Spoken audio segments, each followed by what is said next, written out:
Hi guys, welcome back to our channel. Pro kabaddi season 12 start అవ్వడానికి ఇంకా 10 రోజులు మాత్రమే ఉన్నాయి. ఈసారి మన తెలుగు టైటన్స్ వెన్యూ వచ్చేసి వైజాగ్లో ఉండబోతుంది.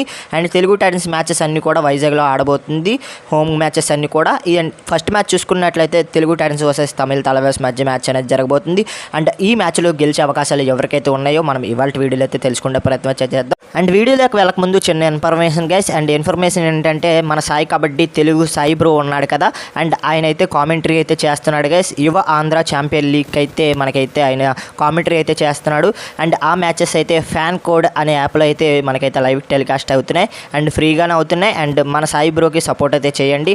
అండ్ అతని కామెంటరీ ఏ విధంగా ఉందో అతని ఛానల్ కిందకి వెళ్ళి కామెంట్స్ అయితే చేయండి. మళ్ళీ చెప్తున్నాను, మ్యాచెస్ అన్ని కూడా మనకైతే ఫ్యాన్ కోడ్ అనే యాప్లో అయితే లైవ్ టెలికాస్ట్ అవుతున్నాయి. అక్కడికి వెళ్ళి సాయి బ్రో కామెంటరీ విని కామెంట్స్ అయితే చేయండి గైస్. అండ్ వీడియోలోకి అయితే వెళ్ళిపోదాం గైస్. అండ్ ఇక first match Telugu Titans versus Tamil Thalaivas మధ్య మ్యాచ్ అయితే జరగబోతుంది. అండ్ ఈ మ్యాచ్లో ఎక్కువ డామినేషన్ చేసే అవకాశం మన తెలుగు టైటన్స్కి ఉంది, డిఫెన్స్లో కూడా అండ్ అఫెన్స్లో కూడా. ఎందుకు అలాగంటున్నానంటే ఒకసారి టీమ్ రివ్యూ చూసుకున్నట్లయితే లాస్ట్ వీడియోలో నేనైతే ఆల్రెడీ చెప్పాను. అండ్ రైడింగ్లో మనకి తమిళ తలవాస్ అయితే వీక్గా కనిపిస్తుంది. అండ్ ఏంటి బ్రో వీక్గా అంటున్నావు, అక్కడ నరేంద్ర ఉన్నాడు, మనకి పవన్ ఉన్నాడు, అర్జున్ దేశ్వాల్ లాంటి ప్లేయర్స్ ఉన్నాడు, వీక్గా ఉన్నారంటున్నావు ఏంటి అంటే వాళ్ళకి ఇంజురీస్ ఉన్నాయి గైస్. అండ్ వాళ్ళకి ఇంజురీస్ ఉన్నాయి. అండ్ పూర్తి మ్యాచెస్ ఆడతారో లేదో, పూర్తి సీజన్ ఆడతారో లేదో కూడా గ్యారంటీ అయితే లేదు. అండ్ క్లిక్ అవుతే ఒక్కసారే క్లిక్ అవుతారు, లేకపోతే డీలా పడిపోతారు. ముగ్గురులో ఒక్కరికి ఇంజురీ అయినా కూడా మొత్తం టీం మొత్తం కొలాప్స్ అయితే అవుతుంది. ఇక డిఫెన్స్లో చూసుకున్నట్లయితే సాగర్ అండ్ ఇంకొక కార్నర్ ప్లేయర్ మంచి ప్లేయరే ఉన్నాడు.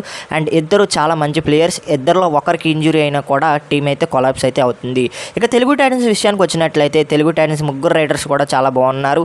అండ్ భరత్ కావచ్చు, విజయ్ మాలిక్ కావచ్చు, ఆశీష్ నర్వాల్ కావచ్చు. అండ్ భరత్ మీద చాలా మందికి డౌట్స్ అయితే ఉన్నాయి గైస్, భరత్ ఆడగలడా ఆడలేడని. బట్ ఏంటంటే లోకల్ టోర్నమెంట్స్లో అదర కొడుతున్నాడు భరత్ అయితే.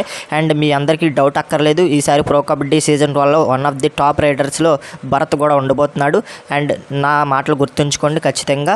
అండ్ డిఫెన్స్ విషయానికి వచ్చినట్టయితే మనకైతే చాలా అంటే చాలా స్ట్రాంగ్గా కనిపిస్తుంది మన తెలుగు టైటన్స్ అయితే. యంగ్ అండ్ టాలెంటెడ్ ప్లేయర్స్ అయితే ఉన్నారు అండ్ సీనియర్ ప్లేయర్స్ కూడా ఉన్నారు. కాబట్టి ఈసారి తెలుగు టైటన్స్ అయితే తమిళ తలవాస్ మీద మ్యాచ్ చేస్తే గెలవబోతుంది.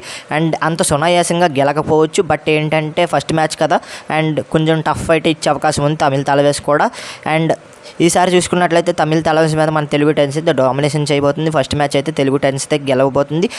మరి మీరేమనుకుంటున్నారు కింద కామెంట్ సెక్షన్లో తెలపండి, ఎవరు గెలిచే అవకాశాలు అయితే ఉన్నాయో మీరు కామెంట్ సెక్షన్లో తెలిపితే నేను కూడా తెలుసుకుంటాను. వీడియో నచ్చితే లైక్ చేయండి, షేర్ చేయండి, మన ఛానల్ ఖచ్చితంగా సబ్స్క్రైబ్ చేసుకుని పక్కన వచ్చిన బెల్ ఐకాన్ అయితే క్లిక్ చేయండి. ఇలాంటి ఇంట్రెస్టింగ్ వీడియోస్ మన ఛానల్లో డైలీ వస్తూ ఉంటాయి. అండ్ మరొక ఇంట్రెస్టింగ్ వీడియోతో తర్వాత కలుద్దాం. నేను మీకు ఏడిపి signing off. Bye friends, bye bye.